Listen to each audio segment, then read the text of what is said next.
तो जो लक्ष्मी की, दुर्गा की मूर्ति बनती है, उसमें आपने देखा होगा लक्ष्मी जी की मूर्ति के बगल में उल्लू बना रहता है। बना रहता कि नहीं बना रहता? जब लक्ष्मी जी की अकेले मूर्ति होती है बिना नारायण के, तो उनका वाहन क्या होता है? बोले उल्लू।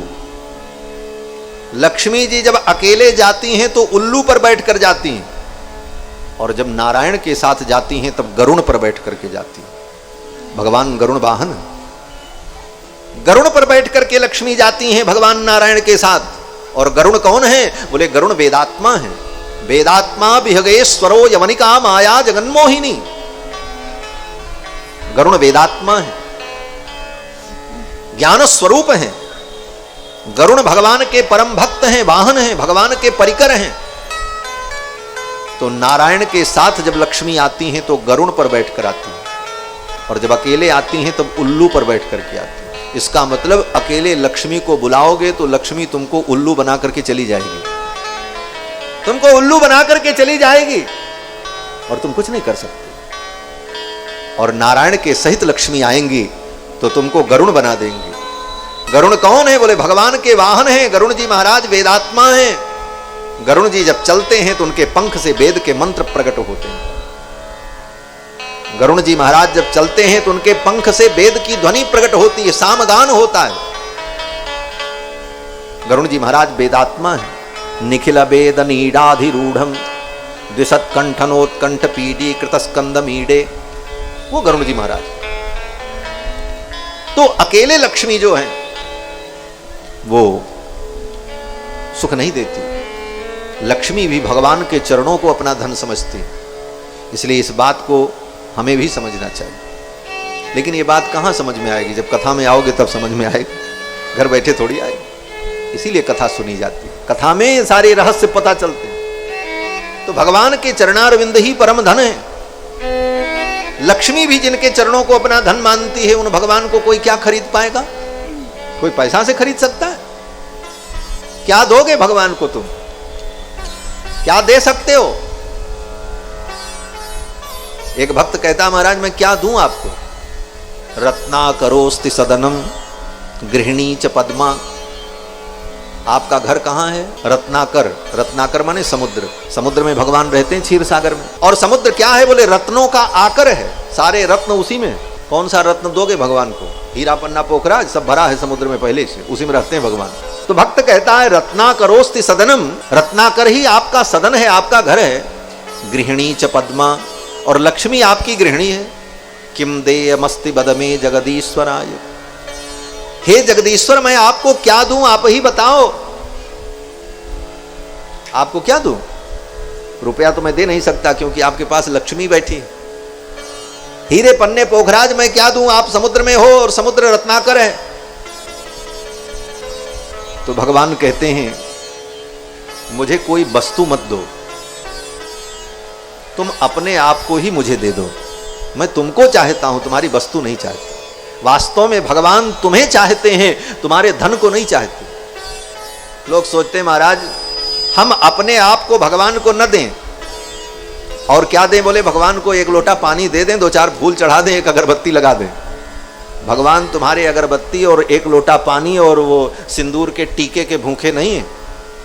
समझो लोग क्या करते?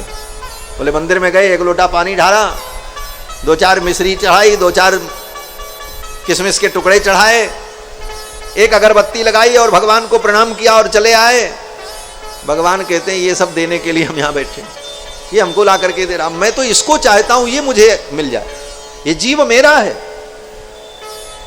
गीता में भगवान कहते हैं ममैवांसो जीवलोके जीवभूत सनातनः। ये जितने जीव है मेरे हैं, लेकिन ये मुझे अपना न मानकर, अपने आप को मुझे न दे करके ये अपने आप को संसार को दे रहा है और कह रहा है कि हम तुम्हारे हैं, हम तुम्हारे हैं, हम तुम्हारे हैं। एक बार भी ये नहीं कहता कि हम तुम्हारे हैं। हम भगवान के सामने जाते हैं तो कभी नहीं कहते हे प्रभु हम आपके। संसार के प्राणियों से कहते फिरते हैं हम आपके, जिससे मिलते हैं कहते हैं हम तो आप ही के हैं। और तो और संसार के एक एक प्राणियों से व्यक्ति कहता अरे ये तो हमारे प्राण हैं, ये तो हमारे प्राण प्रिय हैं, ये तो हमारे प्राण हैं। और जब दूसरे से मिलेगा तो उससे भी यही कहेगा, ये मेरे प्राण हैं। ये तो भगवान की कृपा समझो कि ये भीतर वाला प्राण नाराज नहीं होता। नहीं ये नाराज हो जाए, कहे यही तुम्हारे प्राण हैं, इन्हीं को लेकर रहो, हम तो चले, तब तो राम नाम सत्य हो जाए। लेकिन ये संसार अज्ञान से चलता है, यही अज्ञान है। कहता महाराज ये हमारे हैं, ये हमारे हैं। और भगवान को कोई नहीं कहने को तैयार है कि आप हमारे हो। भगवान तुमसे यही सुनना चाहते हैं कि तुम ये कहो प्यार से कि हे प्रभु मैं आपका हूं। और यही वाल्मीकि रामायण का सार है महाराज। एक लाइन कहूंगा बस। भगवान ने समुद्र के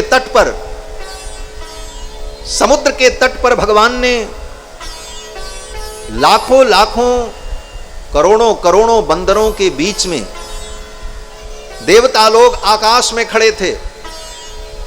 विभीषण जी उसी समय शरणागति करने के लिए आ रहे हैं, अर्धरात्रि में, जब रावण ने लात मार करके निकाल दिया। क्यों लात खानी पड़ी विभीषण को? क्योंकि अभी तक विभीषण यही कहते थे, मैं रावण का हूं, मैं मंदोदरी का हूं, मैं इनका हूं। विभीषण जी ने कभी ये नहीं कहा कि मैं भगवान का हूं।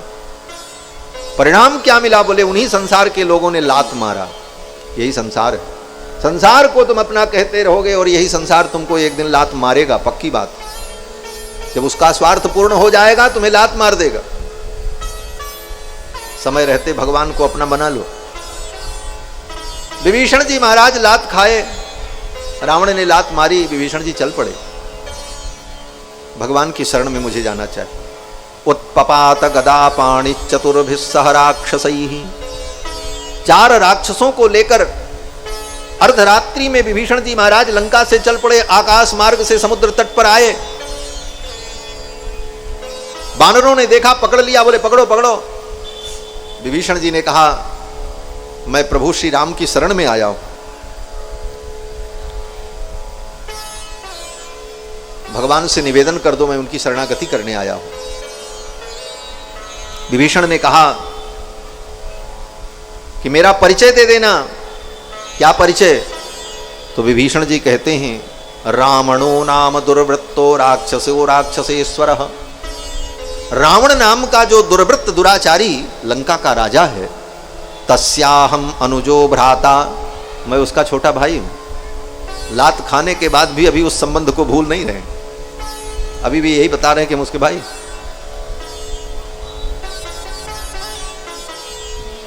लेकिन यहां पर एक दूसरा भाव भी है। भाव यह है कि विभीषण जी महाराज की ये दैन्यता है, अपनी दीनता बता रहे, जिससे ही हृदय में अभिमान ना आवे। दृष्टि ये है विभीषण जी की। विभीषण जी कहते मैं रावण का भाई हूं और मैं राम जी की शरण में आया हूं। सर्वलोक शरण्याय राघवाय महात्मने। समस्त प्राणियों के जो शरण्य हैं, शरणागत वत्सल हैं, उनकी शरण में मैं आया हूं, मेरा निवेदन कर दो। बानरों ने कहा इसको पकड़ो और पकड़ करके बांधो, सवेरे राम जी के दरबार में उपस्थित करेंगे। तब तक भगवान ने सुन लिया। सुग्रीव जी पहुंचे और सुग्रीव ने कहा महाराज वो रावण का भाई आया है, हो सकता है वो कपट करके आया हो, शत्रु का भाई है, विश्वास करने लायक नहीं है। राजनीति यही कहती है, क्या करें। और अगर विश्वास करके उसे स्वीकार कर लिया तो कहीं निशाचर की माया को तो कोई जान नहीं सकता। विभीषण भी निशाचर ही, कुछ उत्पात कर दिया तो अनर्थ हो जाएगा। इसलिए विभीषण पर विश्वास करना ठीक नहीं है। तब राम जी ने कहा सुग्रीव से, सुग्रीव आज राम जी अपने में आ गए महाराज। ठाकुर जी लीला करते करते भी कभी कभी अपने स्वरूप में स्थित हो जाते। भगवान ने कहा सुग्रीव ये तुम्हारे भरोसे हमने रावण से शत्रुता ली है, तुम क्या समझते हो? ये तुम्हारे इन बंदरों के भरोसे हम रावण से युद्ध करेंगे? तुम्हारे भरोसे मैं रावण से युद्ध नहीं करूंगा। भगवान मानो सुग्रीव को स्मरण दिलाना चाहते, तुम वही तो सुग्रीव हो जो बाली के डर से गली गली भागते फिर रहे थे। तुम अपनी रक्षा नहीं कर पा रहे थे बाली से, मैंने ही बाली को मार करके तुमको निर्भय किया, तो मैं तुम्हारे भरोसे हूं, ये मत सोचना। और रही बात राक्षसों की, तो राम जी ने वहां पर अपना स्वरूप प्रकट कर दिया। राम जी ने कहा, सुग्रीव, पिशाचान दानवान कूरान पृथिव्याम चैव राक्षसान अंगुल्यग्रेण ताम हन्यम इच्छन हरिगणेश्वर। हे वानरराज सुग्रीव, इस पृथ्वी पर जितने निशाचर हैं, जितने पिशाच हैं, जितने दानव हैं, पिशाचान दानवान क्रूरान, जितने भी दानव पिशाच राक्षस हैं, अंगुल्यग्रेण ताम हन्यम इच्छन हरिगणेश्वर। हे सुग्रीव, मैं उन समस्त राक्षसों को, पिशाचों को अपनी अंगुली के अग्रभाग से मार सकता हूं। ये मत सोचना कि तुम्हारे भरोसे हमने ये शत्रुता मोल ली है। भगवान कहते हैं, मैं तो उनको अपने अंगुली के अग्रभाग से मार सकता हूं। अंगुली के अग्रभाग से किसको मारा जाता है? अंगुली के अग्रभाग में क्या होता है? बोले नख होता है। और नख से किसको मारा जाता है? बोले सबसे क्षुद्र जीव को नख से मारा जाता है। सबसे क्षुद्र जीव कौन होता है? बोले जब व्यक्ति शरीर की सफाई न करे तो बाल में और कपड़े में चीलर पड़ जाते हैं, जुआ पड़ जाता है। और जुए को कहाँ मारा जाता है? जुआ के लिए कोई बंदूक लाई जाती है क्या? जुआ के लिए कोई तलवार लाई जाती है क्या? तो माताएं तो बहुत अच्छे से जानती होंगी। हमारा धीरे से इसे निकालें और चट्ट से काम खत्म है। अंगुल्यग्रेण ताम हन्यम इच्छन हरिगणेश्वर। अंगुली के अग्रभाग से जैसे एक नन्हे से जीव को, चीलर को, जू को व्यक्ति मार देता है चुट्ट से, उसको मारने में कोई श्रम नहीं होता। भगवान कहते हैं ये राक्षस पिशाच दानव मेरे लिए जुए के समान। अंगुल्यग्रेण ताम हन्यम इच्छन हरिगणेश्वर। इसलिए डरो मत, जाओ विभीषण को ले आओ। सुग्रीव ने कहा, महाराज अगर वो रावण ही कहीं विभीषण के रूप में भेष बदल कर आया हो तब क्या होगा? क्योंकि मायावी है राक्षस। भगवान ने सुग्रीव से कहा, रे सुग्रीव, यदि वा रावण स्वयं रावण ही आया हो तो कोई बात नहीं, ले आओ मेरी शरण में, आने दो, कोई चिंता नहीं। ये रघुनाथ जी है महाराज, ऐसे ऐसे राजाधिराज। भगवान श्री राम कहते हैं, ले आओ। उभय भांति ते ही आनहु हसिकह कृपा निकेत, जय कृपालु कहि कपि चले अंगद हनु समेत। अंगद को लेकर, हनुमान जी को लेकर के सुग्रीव जी चल पड़े लेने के लिए, विभीषण जी को लेकर के आए। उसी प्रसंग में भगवान श्री राम ने कहा, सुग्रीव मेरी एक प्रतिज्ञा है। बोले क्या प्रतिज्ञा है? बोले एक बार कोई व्यक्ति मेरे सम्मुख आकर के कह दे तवास्मि, मैं आपका हूं। यही बात मैं कह रहा था कि भगवान के हो, ये बात भगवान से कहो कभी। ये वाल्मीकि रामायण का प्रसंग है। भगवान स्वयं कहते हैं रघुनाथ जी कि सकृदेव प्रपन्नाय, एक बार प्रपन्न होकर मेरे सम्मुख आकर कोई प्राणी ये कह दे कि तवास्मीति च याचते, हे प्रभु मैं आपका हूं, बस तवास्मीति, तव अस्मि इति, इति माने बस इतना ही कहना, इससे आगे नहीं कहने की जरूरत। ये राम जी की वाणी है। रामो दुर ना विभाषते, राम जी दो बार नहीं बोलते, एक बार जो कह दिया वो पत्थर की लकीर है। राम जी कहते हैं कि तवास्मि, मैं आपका हूं, इति याचते, ऐसी याचना कर ले, कह दे।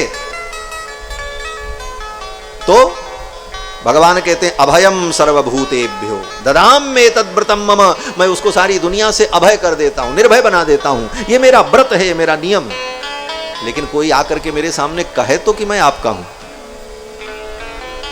और विडंबना जीव की कि जीव भगवान से ये नहीं कहता कि मैं आपका हूं, जीव यही कहता मैं तो इनका हूं, मैं तो इनका हूं।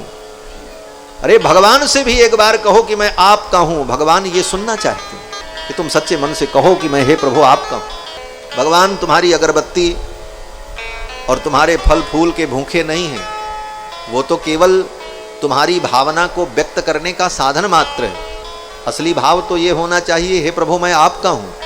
और इस भाव से आप कुछ भी अर्पित करोगे तो फिर भगवान स्वीकार करेंगे। पत्रम पुष्पम फलम तोयम, पत्र पुष्प भी समर्पित करोगे तो भगवान स्वीकार करेंगे। लेकिन अपने आप को तुमने भगवान को नहीं दिया तो फिर कितना भी दुनिया की वस्तुएं देते रहो, तुम्हारी उन वस्तुओं का भगवान की दृष्टि में कोई मूल्य नहीं। वो भगवान है। भगवान को कोई खरीद नहीं सकता। भगवान कहते हैं तुम केवल मुझे अपना बना लो। तुमने अपना मन सबको तन दिया, अपना धन दिया, तुम अपना तन भी संसार को दे दो, तुम अपना धन भी संसार को दो।